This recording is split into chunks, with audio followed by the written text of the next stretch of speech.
అర్థం చేసుకోవాలా. ఎగ్జాంపుల్ చెప్తా వినండి. కరోనా వచ్చింది, ఒక 2 సంవత్సరాలు కరోనా మనల్ని ఏలింది. కరోనా టైంలో ఎక్కువగా కొత్తగా వచ్చిన షాపులు ఏం షాపులు చెప్పండి? కరోనా టైంలో ఎక్కువ వెలిసినాయి షాప్స్. మాస్క్ షాపులా, చికెన్ షాపులు, అవునా కదా? చికెన్ షాపులు, ఏ మూలన పట్టినా చికెన్ షాపులు వచ్చాయి. ఎందుకని? కరోనాకి చికెన్ బాగా తినాలి అని. ఇప్పుడు చికెన్ షాపులు అవసరమైంది ఆ టైంలో, అందుకని షాపులు వెలిసాయి. ఇప్పుడు బాగా అవసరమైనటువంటి ఒక బిజినెస్ బాగా జరుగుతుంది. ఇప్పుడు ఎక్కువగా వచ్చే షాప్స్ ఏం షాప్స్ చెప్పండి? కొత్తగా వచ్చే ఎక్కువ ఇప్పుడు ఈ మధ్య ఈ షాపులు ఎక్కువ వస్తున్నాయి. ఏం షాపులు? మీకేం తెలుసు? ఇంట్లో ఉంటావు కదా, వీళ్ళకి తెలుస్తుంది. మొబైల్ షాపులు, ఓకే, మొబైల్ షాప్, ఓకే. ఇంకా మొబైల్ షాపులు చాలా కాలం నుంచి ఉన్నాయి. ఈ మధ్య కాలం అంటున్నా, ఒక 2-3 ఇయర్స్గా వచ్చిన షాప్స్ ఏంటంటే కాఫీ షాప్లో, టీ షాప్స్, కాఫీ షాప్స్ వచ్చాయి. అంటే ఇంతకుముందు టీ బంకులు ఎలాగుంటాయని అంటే ఒక బంకు పెట్టుకుంటాడు, టీ పెట్టుకుంటాడు, దారిన పోయే వాళ్ళంతా పోతాడు, టీ తాగుతారు, ఆ గ్లాస్ ఆడ పెట్టి వెళ్ళిపోయేవాళ్ళు. ఇప్పుడు టీ షాప్స్ వచ్చాయి, కాఫీ షాప్, వాటికి రకరకాల పేర్లు. మీరు బైపాస్లోకి వెళ్ళండి, ఈ బైపాస్, ఆ బైపాస్, ఎక్కడ చూడండి, మార్కాపూర్లో కూడా ఏ బజార్లో పెట్టిన కాఫీ షాప్స్ వచ్చాయి. ఎలాగుంటుంది ఆ అట్మాస్ఫియర్ అని అంటే, అక్కడ చాలా రకాలైన టీలు, కాఫీలు ఉంటాయి. ముఖ్యంగా ఏముంటుంది అని అంటే, చాలా కుర్చీలు వేసి ఉంటారు. అక్కడక్కడ టేబుల్ వేసి, టేబుల్లో చుట్టూ కుర్చీలు వేసి ఉంటారు. ఇలాంటి షాప్స్ ఇప్పుడు బాగా ఎక్కువ అవుతున్నాయి.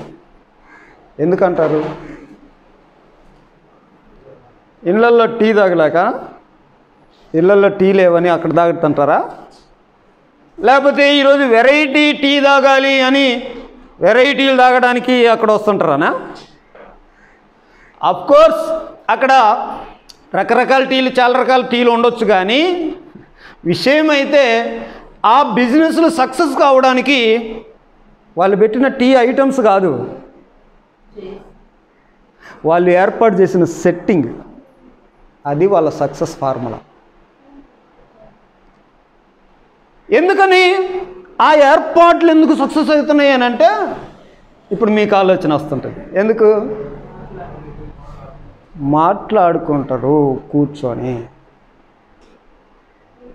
అక్కడ నువ్వు మాట్లాడుకోవడానికి వెళ్తావు కూర్చొని. 10 రూపాయల టీ 15 రూపాయలు అంటాడు. 15 రూపాయలు నీకు లెక్క కాదు. అక్కడ పోయేది ఎందుకు? టీ దప్పికయ్యి టీతో మన తృప్తి నెరవేర్చుకుందామనే ఉద్దేశం కాదు. అక్కడికి వెళ్ళేది ఎందుకనంటే కేవలం అక్కడికి వచ్చేపు కూర్చొని మాట్లాడుకునే అవకాశం ఉంటుంది. ఎందుకు అది అవసరమైంది అని అంటే, ఇప్పుడు మీకు అర్థమవుద్ది. ప్రతి మనిషి తన విషయాలు వేరే వాళ్ళకి చెప్పుకోవాలని,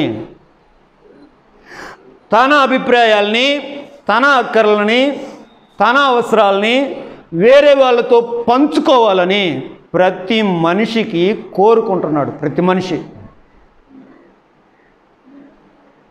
అలా కోరుకుంటున్నాడు, కానీ పక్కన వాళ్ళు వినేవాళ్ళు లేరు. అర్థమవుతుందా? మన గోడు వినేవాళ్ళు లేడు. అది సమాజంలో నేడు ఉన్నటువంటి పరిస్థితి.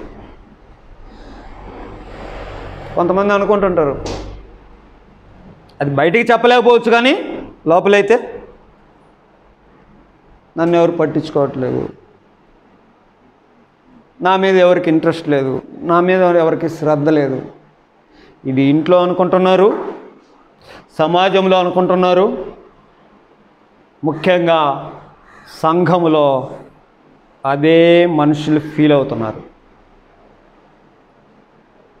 మనిషి సంఘజీవి అండి. మనిషి సంఘజీవి. మనిషికి భావోద్రేకాలు ఉంటాయి. ఈ భావోద్రేకాలు ఏమంటే ప్రతి మనిషిలో భావోద్రేకాలు అని అంటే మనిషికి సంతోషం వస్తుంది. నీకు ఏదో సంతోషం వచ్చింది, దాన్ని ఎక్స్ప్రెస్ చేయాలా? ఎవరి దగ్గర ఎక్స్ప్రెస్ చేయాలా? ఎదురుగా మనుషులు ఉండాలా? నీ సంతోషాన్ని పంచుకోవడానికి అవతల వ్యక్తి ఉండాలా? అవునా కదా? ఎవరు లేరు అనుకో, ఏం చేస్తావు? నీ సంతోషాన్ని ఏం చేస్తావు? లోపల అట్నే ఉంటుంది. ఏం చేస్తావు? ఏం లేదు. అదే అవతల వ్యక్తి ఉన్నాడు అనుకో, ఏది నీ సంతోషాన్ని కూడా విని నవ్వు సంతోషించే వ్యక్తి ఎదురుగా ఉన్నాడు అనుకోండి, నీ సంతోషం అక్కడికి ఎక్స్పాండ్ అవుద్ది. భావోద్రేకాలు ప్రతి మనిషిలో ఉన్నాయి. నీ సంతోషం సరే, భావోద్రేకాలు అంటున్నా కదా. ప్రతి మనిషిలో దుఃఖం ఉంటుంది. మనిషికి దుఃఖం ఉండదా? ఆ దుఃఖాన్ని అవతల వ్యక్తికి పంచుకోవాలని ఈ మనిషికి ఉంది. దుఃఖపడే వ్యక్తికి వినేవాడు ఉన్నారా? మనిషి ఉంటే పంచుకోవడానికి వీలవుద్ది. మనిషి ఉంటే పంచుకోవడానికి వీలవుద్ది. ఎవరు లేరు వినేవాళ్ళు, అప్పుడు ఉన్నటువంటి దుఃఖం మన దగ్గర అలాగే ఉంటుంది. కొంతమందికి బాధ ఉంటుంది. భావోద్రేకాలు అంటున్నా కదా. భావోద్రేకాలు, బాధపడే వాళ్ళు ఉంటారు. ఈ బాధల్ని పంచుకోవాలనుకుంటుంటాడు. ఉంటుందా లేదమ్మా? ఖచ్చితంగా ఉంటుంది. ఏదైనా బాధ ఉంటే ఎక్స్ప్రెస్ చేయాలి. ఎప్పుడు ఎక్స్ప్రెస్ చేయగలుగుతాం? ఎదురుగా ఎవరన్నా ఉంటే వాళ్ళతో చెప్పుకోగలుగుతాం. ఎవరు లేకపోతే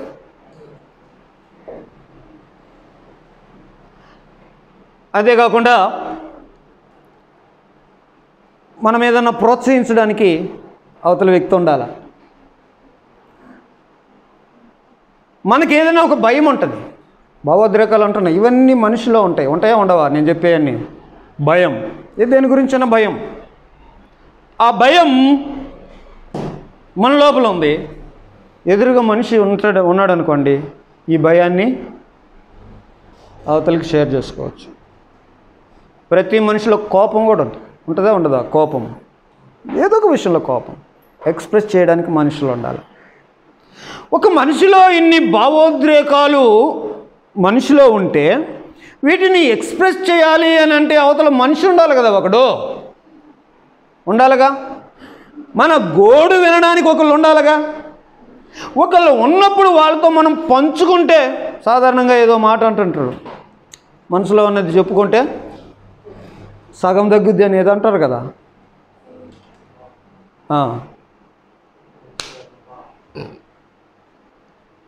చెప్పుకునేటువంటి మనుషులు ఉంటే ఆ చెప్పుకున్న దాన్ని వినడానికి మనుషులు లేరు ఇప్పుడు.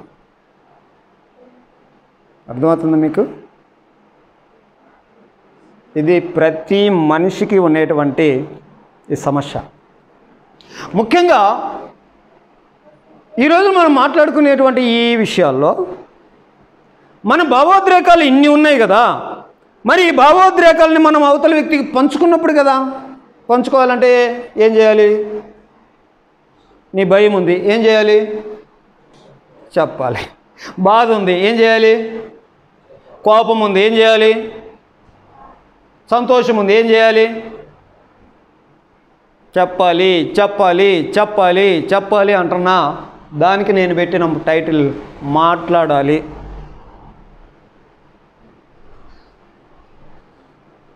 సమస్యలన్నీ పరిష్కరించబడాలంటే ఏం లే, కూర్చొని మాట్లాడుకుంటే సమస్యలన్నీ పోతాయి. మరలా చెప్తున్నా ఈ స్టేట్మెంట్, కూర్చొని మాట్లాడుకుంటే సమస్యలన్నీ పరిష్కారం అవుతాయి. ఆలోచన చేయాలి మీరు. కూర్చొని మాట్లాడుకుంటే సమస్యలన్నీ పరిష్కారం అవుతాయి. భార్యాభర్తల మధ్య గొడవ వచ్చింది, ఎప్పుడు పరిష్కారం అవుద్ది? ఎందుకు అందరూ విడాకులు తీసుకుంటున్నారు ఈ సినిమా వాళ్ళందరూ?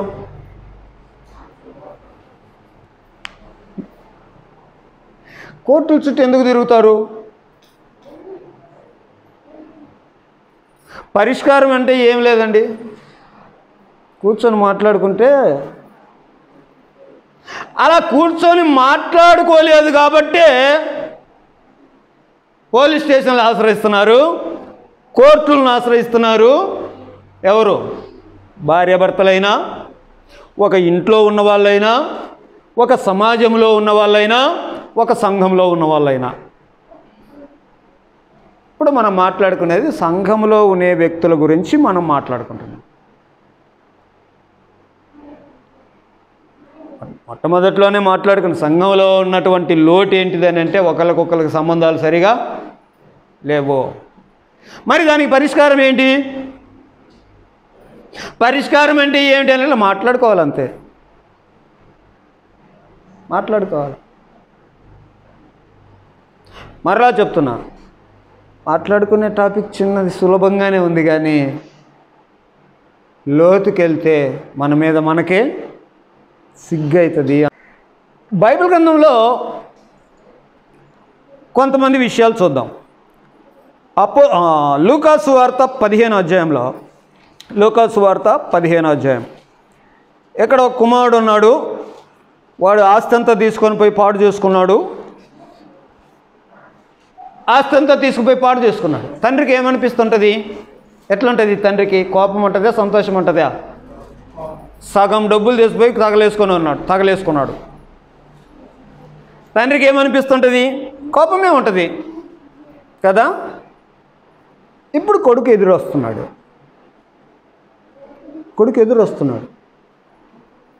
ఇప్పుడు ఈ తండ్రి చూడండి, ఆ ఇన్సిడెంట్ ఒకసారి చదువుదాం. 19వ వచనం, ఇక మీదట నీ కుమారుడని అనిపించుకున్నట్టుకు యోగ్యుని కాను, నన్ను నీ కూలివానిలో ఒకనిగా పెట్టుకొనమని అతనితో చెప్పేదని అనుకొని లేచి తండ్రి యొద్దకు వచ్చాడు. వాడు ఇంకా దూరముగా ఉన్నప్పుడు తండ్రి వానిని చూచి కనికరపడి పరిగెత్తి వాని మెడ మీద పడి ముద్దు పెట్టుకొనిను. అప్పుడు ఆ కుమారుడు అతనితో, తండ్రి, నేను పరలోకమునకు విరోధముగా నీ ఎదుట పాపము చేసి తిని, ఇక మీదట నీ కుమారుడిని నీ అనిపించుకున్నట్టుకు యోగ్యుడను కాను అనెను.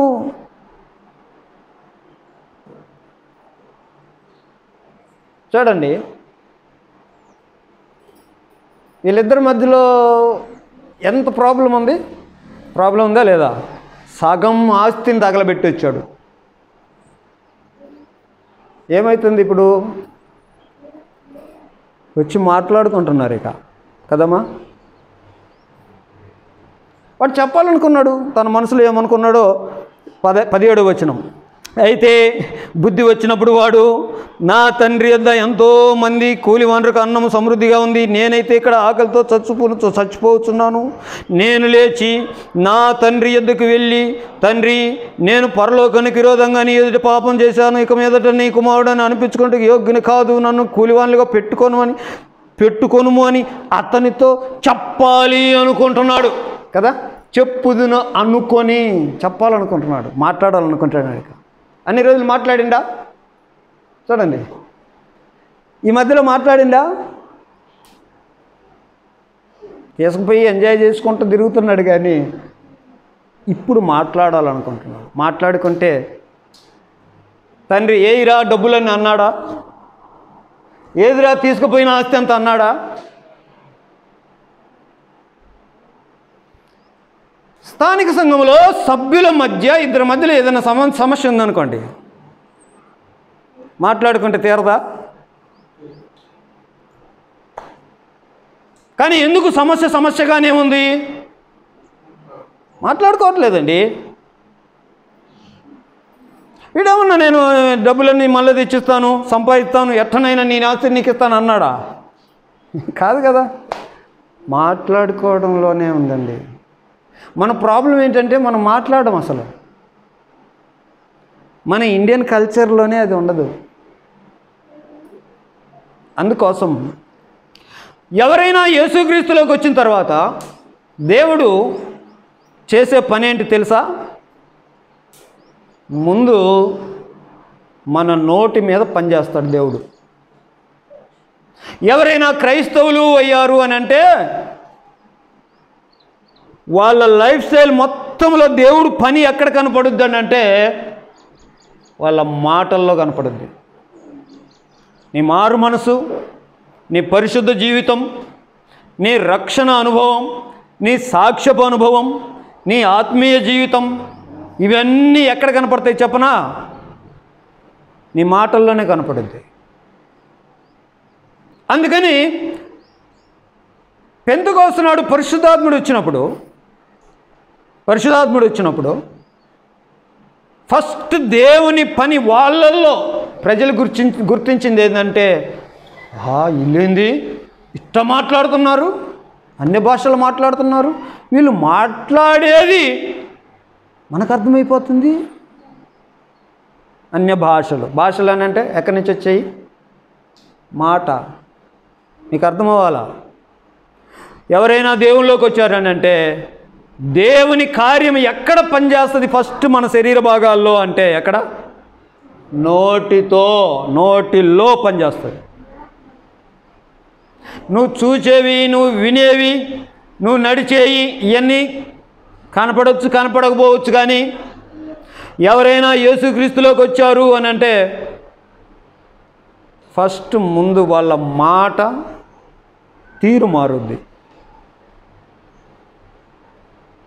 ఆలోచన చేయండి. ఇప్పుడు దేవుని కార్యము నోటితో జరిగేదే కనుకైతే మరి మాట్లాడడానికి ఏం రోగం అవతల వ్యక్తితో? మరలా చెప్తున్నా, మన ఇండియన్ కల్చర్లోనే అది లేదు. ఏది? మాట్లాడుకునేది. పక్కింటి వాళ్ళతో గొడవ అయింది. గొడవ అయితే మనం ఎందుకు పోతాం? మనం ఎందుకు మాట్లాడతాం? ముందు మాట్లాడతామా మనం? ముందు ఏమ్మా, మీ పక్కింటి వాళ్ళతో గొడవ అయింది, ఫస్ట్ నువ్వు మాట్లాడతావా పోయి? మనం ఎందుకు మాట్లాడతాం? అది మన నేచర్, మన కల్చర్, మన అలవాటు, మన పద్ధతి అది. కానీ యేసుక్రీస్తులోకి వచ్చిన తర్వాత ఏమవుతుంది అని అంటే ముందు నీ మాట మారుస్తాడు, నీ నోట్లో పనిచేస్తాడు దేవుడు. ఆ మాట్లాడేది ఏదో ఫస్ట్ నువ్వు మాట్లాడేటట్టుగా నిన్ను చేస్తాడు. అదే మనలో కన్వర్షన్. రక్షణలో ఉన్నటువంటి వ్యక్తులు మాట్లాడుకోవటం లేదు అని అంటే వారి ఆత్మీయ పరిస్థితి ఎంత బలహీనంగా ఉందో అర్థం కావట్లేదా? మనం ఇంకా లోకస్తుల మధ్యనే ఉన్నాం. ఇంకా లోకంలో ఇప్పటిదాకా మాట్లాడుకున్నాం. లోకంలో ఎలా ఉంది? గొడవ అయింది. ఫస్ట్ మాట్లాడతారా? మనం ఎందుకు మాట్లాడతాం? మనం ఎందుకు నోటు తెరుస్తాం? మనం ఎందుకు అడిగా అట్లా అనుకుంటాం కదా. లోకస్తుల మాదిరి సంఘంలో ఉంటే క్రైస్తవులకి ఉన్నటువంటి ఘనత ఏంటండి? ఎంతటి అవతల. ఇప్పుడు చూడండి, ఇతను చేసింది చిన్న నష్టం కాదు, కొడుకు చేసింది చిన్న నష్టం కాదు. కానీ మాట్లాడుకుంటే పోతే పోనీలేరా, ఉన్నదంతా సర్దుకుందాం అని అంటాడేమో తండ్రి కదా. అసలు అతను చెప్తున్నాడు, ఇక చెప్తుంటే మొత్తం కూడా చెప్పనీలా తండ్రి. ఆ టాపిక్లో మీకు అర్థమవుతుంది. అతను చెప్పాలనుకుండా వచ్చి ఇంక మొదలుపెట్టాడు చెప్పడం. మధ్యలోనే ఆపేసాడు. తీసుకురండ్రా, ఉంగరం తినరా, బట్టలు తినరా, కొయ్యనరా దాన్ని అంటున్నాడు తండ్రి. మాట్లాడుకుంటే సమస్యలన్నీ పరిష్కారం. లోకంలో ఉన్నటువంటి పరిస్థితులు అయితే అది సంఘస్థులైన వారు మాట్లాడుకోవాల్సిన అవసరం తప్పకుండా ఉంది. సంఘాలు ఎందుకయ్యా? ఇందాక మాట్లాడుకున్న ఫస్ట్లోనే సంఘములో లోపం ఏంటి అంటే ఇది లోపం. మరి ఆ లోపం పరిష్కరించబడాలంటే మాట్లాడుకోవటమే మార్గం, అంతే. ఎందుకయ్యా అలాగే ఉన్నాయనంటే మాట్లాడుకోవట్లేదయ్యా. ఈజీగా అర్థం కావట్లేదా? ఎందుకు ఇంకా మీతో వాళ్ళతో ఇంకా అంటూనే ఉంది గొడవ? ఏంది ఇంతకాలం నుంచి ఇంత ఆమెకి గొడవ ఉంది? ఏంటి కారణం? ఏంటి కారణం? 10 ఏళ్ళ నుంచి ఉందండి సమస్య. కారణం ఏంటి? మాట్లాడుకోలే 10 ఏళ్ళ నుంచి. ఎదురెదురు కూర్చొని మాట్లాడుకోవాలి. ఎలాగినా కొన్ని విషయాలు అవతల వాళ్ళు ఎంత నష్టం చేసినా మాట్లాడుకుంటే ఓర్చుకొని సెట్ అవుతాం. కొంతమంది విభేదాలు ఉంటాయి, వాళ్ళు మాట్లాడుకోవచ్చా? మాట్లాడుకోవచ్చు. గలతీ పత్రికలో అపోస్తలుడైన పౌలు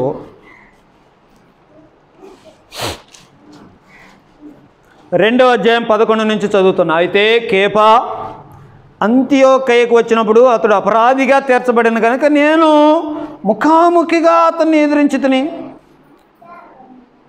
ఏలయనగా యాకోబు నొద్ద నుండి కొందరు రాకమునుపు అతడు అన్ని జనులతో కలిసి భోజనం చేస్తున్నాడు.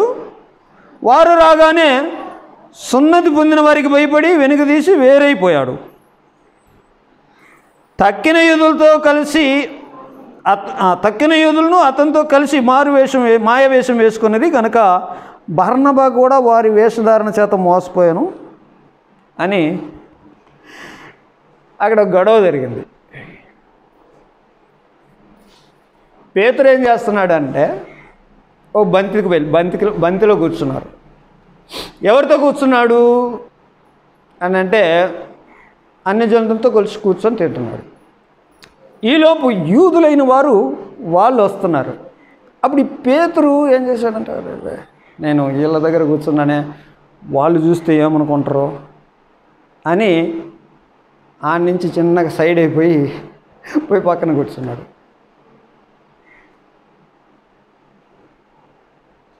యేసుక్రీస్తులోకి వచ్చిన తర్వాత యూదులైనా అన్యులైనా ఒకటే కదా, నువ్వెందుకు వాళ్ళని సపరేట్ చేసావు అని పౌలు అతన్ని ముఖాముఖిగా ఫేస్ టు ఫేస్ మాట్లాడుకున్నారు. పరిష్కారం అవుతుందా? అయింది. మరి ఇప్పుడు ఏం జరుగుద్ది అని అంటే, అవతల వాళ్ళు ఏదైనా ఒక పొరపాటు చేశారనుకో, మనం ముఖాముఖిగా మాట్లాడడం, వేరే వాళ్ళ దగ్గర మాట్లాడతాం. ముఖాముఖిగా మాట్లాడడం, వేరే వాళ్ళ దగ్గర మాట్లాడతాం. తద్వారా ఏమైపోయింది అన్నట్టు సమస్య పెద్దదైపోయింది. మాట్లాడయ్యా, ఎవరితో? నేరుగా మాట్లాడు. వాళ్ళు అవతల వ్యక్తులు తప్పు చేశామనే ఫీలింగ్లో గిల్టీలో ఉంటారు. అవతల వాళ్ళు గిల్టీ ఫీల్ అవుతుంటారు. నువ్వు మాట్లాడు. దీనికి సమరయ స్త్రీ ఒక ఎగ్జాంపుల్. ఈ సమరయ స్త్రీ, ఆమె గురించి స్టోరీ మనకు తెలుసు. ఓకే, ఆమెకు ఆల్రెడీ 5 భర్తలను మార్చింది. ఇప్పుడు ఉన్నవాడు కూడా వేరేవాడు. సో ఆమె లైఫ్ బాగలేదు. ఆమె మెట్ట మధ్యాహ్నం పూట నీళ్లు తెచ్చుకునే పరిస్థితి ఆమెది. ఏం పొద్దున సాయంత్రం ఎందుకు తెచ్చుకోకూడదు? జనాలలో రావడానికి ఆమె కొంచెం ఇబ్బంది, ఎందుకంటే మనిషి జీవితం బాగలేదు కదా. అలాంటి పరిస్థితిలో ఉన్నటువంటి ఆమెని యేసు ప్రభు ఒకసారి కూర్చొని మాట్లాడాడు. బావి దగ్గర మాట్లాడాడు. మా ఇది రియల్, ఇది వాస్తవం, ఇది అని మాట్లాడేసరికి, వాస్తవానికి వాళ్ళు సమరయులు, యేసు ప్రభు ఏమో యూదులు. వీళ్ళు కలిసి మాట్లాడుకోరు ఎప్పుడు. వీళ్ళ కులం వేరు, వాళ్ళ కులం వేరు అనుకో, నీకు అర్థం కావడానికి చెప్తున్నా. కానీ ఈయన ఆమెతో మాట్లాడినప్పుడు పరిస్థితి ఏమైందనంటే, ఆమె రియలైజ్ అయిపోయింది, జీవితం మారిపోయింది. ఎవరికంటా పడకూడదని మిట్ట మధ్యాహ్నం నీళ్ళు తెచ్చుకునే ఆమె ఊరంతా తిరిగి యేసుప్రభు గురించి చెప్తా ఉంది. సిగ్గుపడుతుంది ఇప్పుడు. ఆమె ప్రాబ్లం అంతా సాల్వ్ అయిపోయిందండి. ఎప్పుడు మాట్లాడితే, ఆయన మాట్లాడాడు కాబట్టి. మాట్లాడటంలో ఉన్న ఆ మంత్రం, ఆ మ్యాజిక్ మనకు అర్థమైతే ఇక మనల్ని మించిన విజేతలు ఉండరండి. మాట్లాడటమే. మాట్లాడాలంటే తెలివి ఉండాలా, జ్ఞానం ఉండాలా, అవన్నీ తర్వాత సంగతి. ముందు పలకరీయడం నేర్చుకో మాట్లాడటం. సో మాట్లాడటానికి ఏమేం కావాలో కొన్ని విషయాలు చెప్తానండి.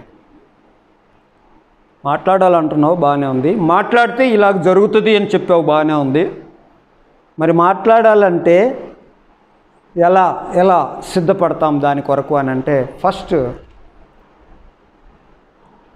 అవతల వ్యక్తి మీద మాట్లాడాలి అనే ఆసక్తి ఉండాలి. ఆమెకి నాకు ఏదో సమస్య ఉంది, ఈ సమస్య పరిష్కరించుకోవాలి అని అంటే మాట్లాడుకోవడం మార్గం అని అర్థమైంది.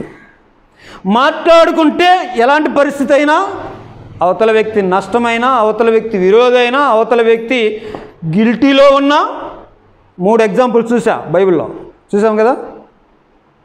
అవతల పరిస్థితి ఎలాంటి పరిస్థితి అయినా సాల్వ్ అవుతుంది, మాట్లాడాలని అర్థమవుతుంది.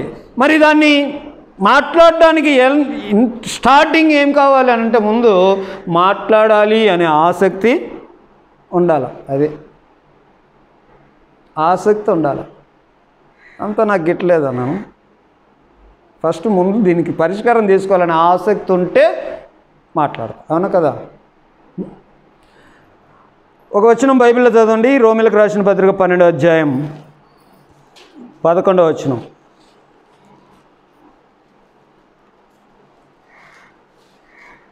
నుంచి చదువుదాం. సహోదర ప్రేమ విషయంలో ఒకనియందు ఒకడు అనురాగము గలవారి, ఘనత విషయంలో ఒకరినొకడు గొప్పగా ఎంచుకోండి. ఆసక్తి విషయంలో మాంద్యులు కాక ఆత్మయందు తీవ్రత కలిగివారై ప్రభువుని సేవించండి. సహోదర ప్రేమ విషయంలో ముందు ఆసక్తి పెంచుకో. సంఘస్థుల్లో ఎవరితో అండి నీ గొడవ? ఎవరితో అండి మీరు మాట్లాడరు? మన సంఘంలో ఎవరండి నీకు గిట్టనోళ్ళు? ముందు దాన్ని సాల్వ్ చేసుకోవాలనే ఆసక్తి ఫస్ట్ రానివ్వాల. అది ఉంటేనే మాట్లాడతాం కదా.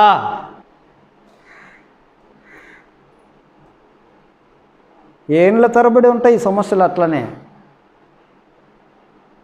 ఏండ్ల తరబడి ఉంటాయి.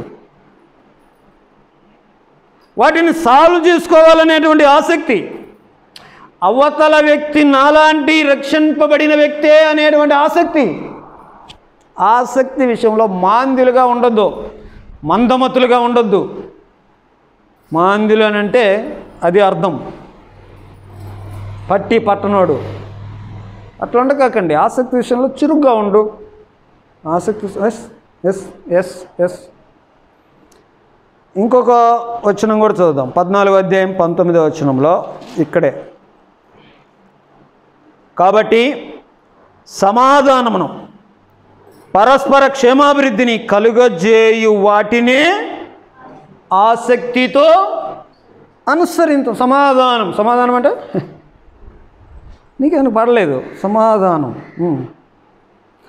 ఆ సమాధానము పరస్పర క్షేమాభివృద్ధి కలుగజేయు వాటిని మాట్లాడితే నీకే లాభమా, అవతల వాళ్ళకు కూడా లాభమా? ఇద్దరికి లాభమే కదా. పరస్పర క్షేమం. మాట్లాడడమే పరిష్కారం అయితే, మాట్లాడితే ఎలాంటి ప్రాబ్లమ్స్ అయినా తీరిపోతాయి అనేది వాస్తవమే అయితే, మాట్లాడడానికి నీకు రావాల్సింది ఆసక్తి. ఎందుకు మాట్లాడటం లేదు అని అంటే, మాట్లాడాలనే ఆసక్తి లేకపోవడం వల్ల. రెండో విషయం చెప్పు. ఒకటి ఆసక్తి ఉండాలి, రెండోది ఉత్తమమైన దాన్ని నమ్మాలి. ఇలా నేను ఆమెతో మాట్లాడితే మా ప్రాబ్లమ్స్ పోతాయి, అది సంఘానికి క్షేమం, అంతే కదా. ఏమండి, సంఘంలో ఇద్దరి మధ్య విభేదాలు ఉన్నాయి, వాళ్ళతో రోజు అది వాళ్ళిద్దరి మధ్య సమస్యనా? సంఘమంతటి సమస్య కదా. మరి వాళ్ళిద్దరు సమాధానపడి సెట్ అయ్యారు అనుకోండి, సంఘమంతా క్షేమంగా ఉంటుంది కదా. సో అది బెస్ట్ కదా. బిలీవ్ ద బెస్ట్, ఉత్తమమైన దాన్ని నమ్మాలి. ఇలాగ నేను మాట్లాడితే ఇది బెస్ట్ అని కనుక అనిపిస్తే దాన్ని ఏం చేయాలంటే నమ్మాలా, ఇంట్రెస్ట్ ఉండాలా, బిలీవ్ చేయాలా, నమ్మాలా. ఒకేసారి ఇద్దరు విరోధులు మాట్లాడుకున్నాం. ఫస్ట్ ఒకసారి మాట్లాడుకున్న రెస్పాండ్ పాజిటివ్గా వస్తుందా? రావచ్చు, రాకపోవచ్చు కదా. కానీ ఆసక్తి విషయంలో మనం అలాగే ఉన్నప్పుడు, అది నమ్మినప్పుడు, ఇది బెస్ట్ అని నమ్మినప్పుడు, ఇది ఉత్తమమైనది అని నమ్మినప్పుడు మాట్లాడటానికి మనం ఇంట్రెస్ట్ చూపిస్తాం. ఒకటి ఆసక్తి కనపరచాలి, రెండు ఉత్తమమైన దాన్ని నమ్మాలి. ఇది చేస్తే బెస్ట్ అని నీకు అనిపిస్తే దాన్ని ఖచ్చితంగా నమ్మాలి. మూడో విషయం ఏంటంటే అవతల వాళ్ళ బాధ్యతని, అవసరతని మనం గుర్తించాలి. లేకపోతే అవతల వాళ్ళ బాధ్యతని, అవతల వాళ్ళ అవసరతని మనం వ్యక్తపరచాలి, మాట్లాడాలి. నేను మాట్లాడాలని ఇంట్రెస్ట్ ఉన్నా, తను ఎందుకో పక్కకి వెళ్ళిపోతున్నాడు. సో అవతల వాళ్ళ ప్రాబ్లం కూడా కన్సర్న్ చేయాలి, ఆలోచన చేయాలి. ఇవన్నీ ఉంటేనే నీకు మాట్లాడాలని అనిపిస్తుంది. నీకు అర్థమవుతుందా? ఎందుకయ్యా మాట్లాడటం లేదనంటే ఇన్ని ప్రాబ్లమ్స్ ఉన్నాయి. ఆసక్తి కనపరచాలి ఒకటి, ఇది బెస్ట్ అని నమ్మాలి రెండు, అవతల వాళ్ళ గురించి కూడా కన్సర్న్ కలిగి ఉండాలి అనేది మూడు. ఇవి ఉంటేనే మాట్లాడటానికి వెళ్తావు, లేకపోతే మాట్లాడవు. చెప్పానా, మాట్లాడటం అనే టాపిక్ చిన్నదే, కానీ మాట్లాడడం ఈజీగా అవుతుందా? ఇద్దరు భార్యాభర్తల మధ్య గొడవ అవుతుంది. పెద్ద మనుషులు ఏం చెబుతారంటే, మాయ్ పోయి మాట్లాడుపో అని అంటాడు. పోతుందా ఒక రాగాన? పోతుందా? ఎందుకు పోదు అని అంటే ప్రాబ్లమ్స్ ఇన్ని. ఆసక్తి, మాట్లాడితే బెస్ట్ అనే దాని మీద నమ్మకము, నేను ఇట్టయిపోతే ఆయన ఎట్టయిపోతాడని అనే కన్సర్న్ లేకపోవడం, ఇవన్నీ ఉంటే మాట్లాడడానికి వెళ్ళిపోద్ది కదా. అర్థమవుతుందా? మాట్లాడలేకపోవడానికి కారణాలు ఇవన్నీ. ఫైనల్గా ఒకటి చెప్తాను, మాట్లాడాలి అని అంటే ఇంకొకటి ఉండాలి. అదేంటంటే మన లైఫ్ని షేర్ చేసుకోవాలి. మన జీవితాన్ని అవతల వ్యక్తితో పంచుకోగలగాలి. అప్పుడు మాట్లాడడానికి వెళ్తావు. మన జీవితాన్ని పంచుకోవడం అని అంటే ఓపెన్గా మాట్లాడటం. అర్థమవుతున్నాయి? మాట్లాడలేకపోవడానికి 4 రీజన్స్ చెప్పాను. వాస్తవాలు అనేవి వాస్తవాలేనా? మాట్లాడలేకపోతున్నావు, కారణం ఏంటంటే ఇవన్నీ ఉన్నాయి. మాట్లాడాలి అంటే ఉండాల్సిన 4 చెప్పాను. ఆ 4 మాట్లాడలేకపోవడానికి నీకున్న ప్రాబ్లమ్స్. మాట్లాడాలంటే కావాల్సిన 4 ఏంటి? ఆసక్తి ఉండాలా, బెస్ట్ని నమ్మాలా, అవతల వాళ్ళ మీద కూడా కన్సర్న్ ఉండాలా, మన జీవితాన్ని వాళ్ళతో షేర్ చేసుకోవాలని ఆసక్తి ఉండాలి. షేర్ చేసుకోగలగాల. అవి కూడా ఏ ప్రాబ్లమ్స్ అన్నా, నావే ప్రాబ్లమ్స్. నేను మీతో మాట్లాడుతూ వచ్చా ఇప్పటిదాకా నా ప్రాబ్లమ్స్ చెప్పానా లేదా? మా ఇంట్లో ఉన్న ప్రాబ్లమ్స్, మా పిల్లలు నా నుంచి ఏం కోరుకుంటున్నారు, నా భార్య నా నుంచి ఏం కోరుకుంటున్నారు, నేను ఎలా చేస్తాను, దీని ఏమంటున్నాను? నా జీవితాన్ని ఇప్పుడు మీ దగ్గర షేర్ చేసుకుంటున్నానా లేదా? ఎలాంటి పంచుకోవాలి అనేటువంటి మన లైఫ్ని కూడా పంచుకోవాలి అనేటువంటి ఇంట్రెస్ట్ ఉన్నవాళ్ళు వెంటనే ఏం చేస్తారు? వెళ్ళి మాట్లాడతారు. అర్థమవుతుందా? మాట్లాడుకోవాలండి.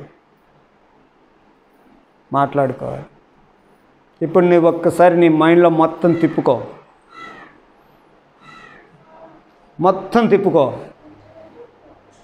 ఒకసారి మాట్లాడి చూడు.